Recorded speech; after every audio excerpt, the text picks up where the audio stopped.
शिव की पूजा करते हैं तो गुरु बनाना जरूरी है, हमें कृपया समझाएं। हाँ, वही हाल है। महादेव तो बाबा है भाई, शिव तो कहा जाता है चंदा मामा सबके मामा, शिव घर घर के बाबा। बाबा तो है वो,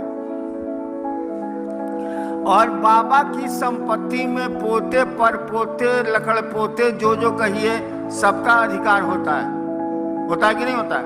भारत के कानून, विश्व के कानून में तो है। बाबा की संपत्ति में सबका अधिकार है, ये तो हमको आपको मालूम है। तो हवा माँ शिव की, पानी उसका, धरती उसकी, पेड़ उसके, नदियां उसकी, समुद्र उसके, हम उसके, तो संपत्ति का भोग ले रहे हैं,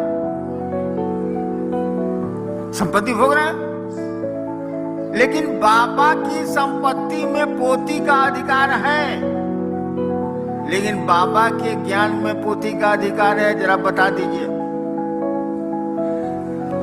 पोती बैठी हुई है ना मेरी।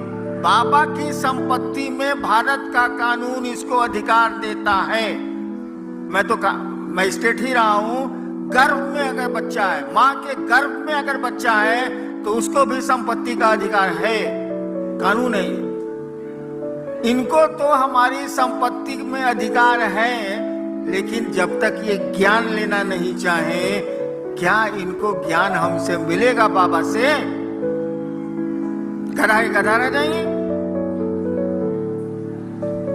तो शिव से जब तक आप ज्ञान नहीं लेंगे, जिसने सृष्टि बनाई है, जिसने हम सबको बनाया है, जो रख रहा है, जो तोड़ रहा है, जब तक ज्ञान नहीं लेंगे आपको ज्ञान नहीं मिलेगा।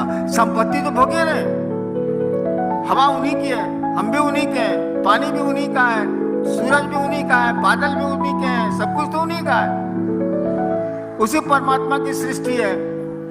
तो हम लोग भोग तो रहे हैं संपत्ति, लेकिन ज्ञान को भोगने के लिए, ज्ञान में हिस्सा लेने के लिए हमको आपको शिष्य की मानसिकता में जाना होगा, और उसी सत्ता को, उसी शिव को अपना गुरु बनाना होगा, ताकि ज्ञान में भी आपको हिस्सा मिले। संपत्ति में तो हिस्सा मिला हुआ है। गुरुर ब्रह्मा गुरुर विष्णु गुरुर देव महेश्वरा, इसमें तो सभी को गुरु बोला गया है, तो महादेव ही हमारे गुरु कैसे हुए? अच्छा।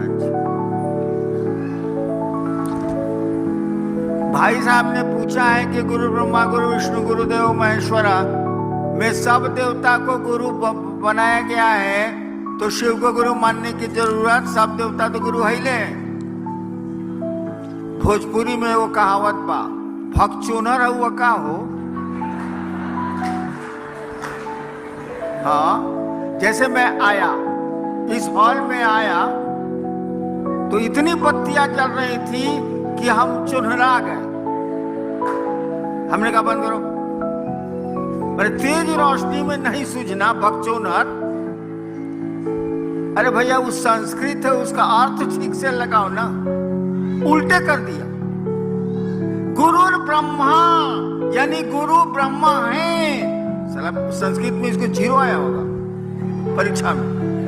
गुरु ब्रह्मा है, ब्रह्मा माने सृष्टि की को उत्पन्न करने वाली शक्ति, जिसको ब्रह्माणी शक्ति कहते हैं, उसके धारक देवता को ब्रह्मा कहते हैं।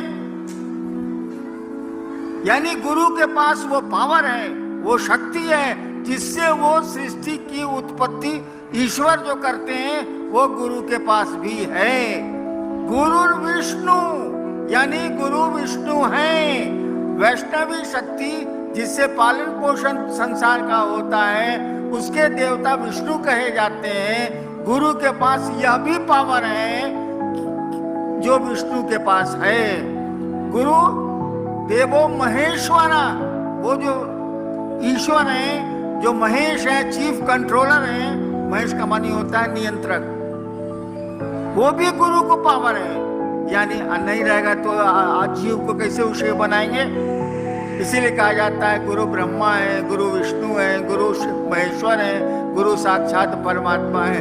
भाई तो पूरा ट्रांसलेशन है कि उल्टी दहलोस। सीधा उसका अर्थ यही होता है, उल्टा अर्थ मत लगाइए। संस्कृत है और ये तमिलनाडु में तो संस्कृत मूल भाषा है, किससे पूछ लीजिए। सिर्फ सस्य बगिया का फूल तो नहीं बन सका, लेकिन आपसे प्रार्थना है कि आप अपने चरणों के धूल तो कम से कम बना लीजिए। अच्छा, एक भाई ने कहा है कि शिव शिष्यता की बगिया का फूल तो मैं नहीं बन सका, आप अपने चरणों की धूल हमको बना लीजिए।